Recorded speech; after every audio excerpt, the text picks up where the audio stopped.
When it comes to reading comprehension, those who struggle to reach their levels need instruction that allows them to read strategically. My article titled "Using Prompt Fading to Teach Self-Questioning to Fifth Graders with Learning Disabilities: Effects on Reading Comprehension" took this issue and conducted a study on the strategy of self-questioning and how it was used to raise reading comprehension levels in two fifth grade students who have learning disabilities. I'm going to elaborate on how these two students were taught to self-generate questions using a prompt fading strategy and effects it had on their reading comprehension. To gain some background knowledge, it's important to understand that poor decoding skills can be the cause of a lack of reading comprehension. Students who fail to read strategically miss out on key aspects such as being able to identify and recall important information, use their background knowledge to connect and make inferences, monitor how well they understand the text, and use repair strategies. To solve this, the idea of using self-questioning came about. What self-questioning does is it teaches students to monitor their own understanding of the text by asking themselves teacher-provided and self-generated questions before, during, and after reading a passage. Previous studies have been conducted on using this strategy with students who have learning disabilities such as ADHD and emotional behavioral disorders to improve their reading comprehension. When utilizing teacher-provided questions, students learn strategies like the QAR, which is the question-answer relation strategy that we learned in our 489 class as a way to answer questions. In one second grade class, a teacher set out to see if either story mapping or self-generated questions worked better with her students, and she found that when she stopped at 3 places in a passage to ask the students questions, reading comprehension outcomes were greatly improved with the self-generated questions than they were with the story mapping strategy. When using the self-questioning strategy with elementary students and students with learning disabilities, chances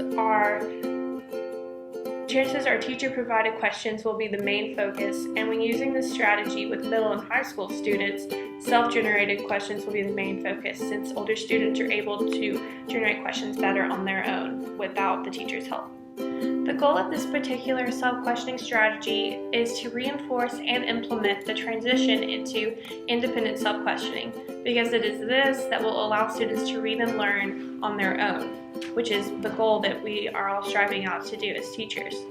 A way to do this is by using the prompt fading procedure, which occurs when instructional support is gradually faded until the student can perform the skill independently.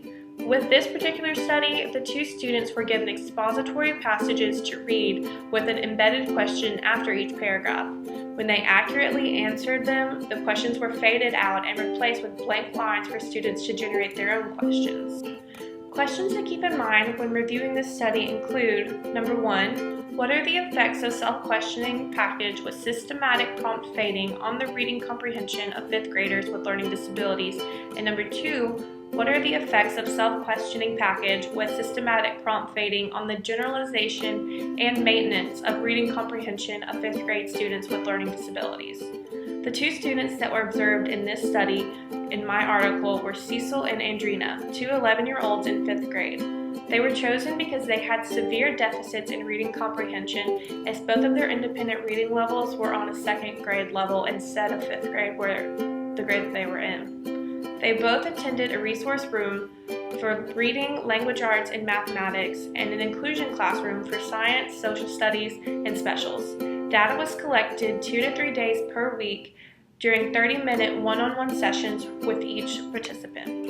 The study can be broken down into 7 phases, which are listed on the poster behind me. Baseline, embedded questions training, embedded questions, self-questioning training, self-questioning fading, and maintenance/generalization. The dependent variable was the total number of questions answered correctly on an 8-question multiple-choice quiz administered at the end of all these 7 phases. The questions for the quizzes were chosen based off of the Common Core state standards for English language arts and literacy. During the baseline phase, the two students were given a copy of an expository passage that they had to read silently, and when they finished, they were given the multiple choice quiz to complete with no assistance from the data collector. During the embedded questions training phase, the primary data collector used modeling, guided practice, and immediate feedback to teach Cecil and Andrina how to answer embedded questions. They were taught to stop at each of the 4 embedded questions, read the question, underline the answer in the paragraph, and write the answer on a given line below the question. They followed this with the post-comprehension quiz and immediate feedback on their performance. During the embedded questions phase, the two students independently read and completed the embedded questions throughout the passage while the primary data collector monitored the process. They followed the same format of answering the questions as in the previous phase and took the comprehension quiz afterwards, receiving immediate feedback here as well. During the self-questioning training phase, the embedded questions were faded one at a time and replaced with a blank line to write the question and a blank line to write the answer in a ratio of 3:1, 2:2, then 1:3 until they were faded out. The primary data collector taught self-questioning using a think aloud modeling process that followed these steps. Number 1, underline an important or interesting fact in the paragraph. Number 2, come up with a question about the fact using a question word, such as why, where, or how.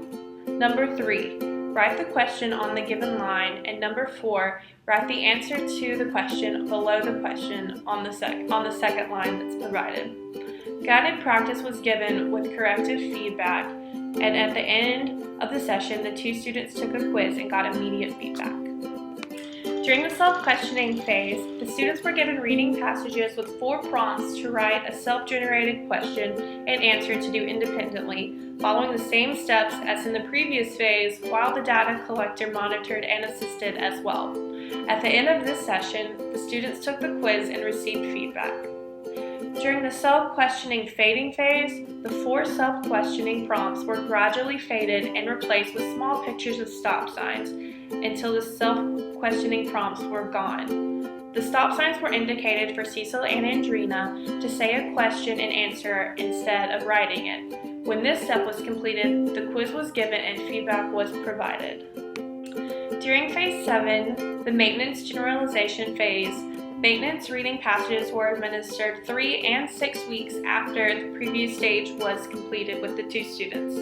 These passages were formatted in the same way as the baseline passages, and the students had to draw their own stop signs and self-question themselves. Afterwards, they completed the quiz and got feedback. Generalization reading passages were then given, and these were on the students' actual grade level, so the 5th grade level, whereas all the other passages of the study were on their independent reading level, which was at 2nd grade. When the results were calculated and considered, the study proved that the systematic prompt fading package for teaching self-questioning was effective in raising the reading comprehension levels for the two students with learning disabilities. Increased independent learning took place so Cecil and Andrina were able to generate and increase their own reading comprehension. This could be due to the fact that requiring students to answer embedded questions throughout the text increases engagement and provides support by allowing them to visually see how to connect their background knowledge to the key information given in the passages. The best part about this study and strategy is that it can be used efficiently in a wide range of contexts, not just in language arts, but it can be used in science and history as well.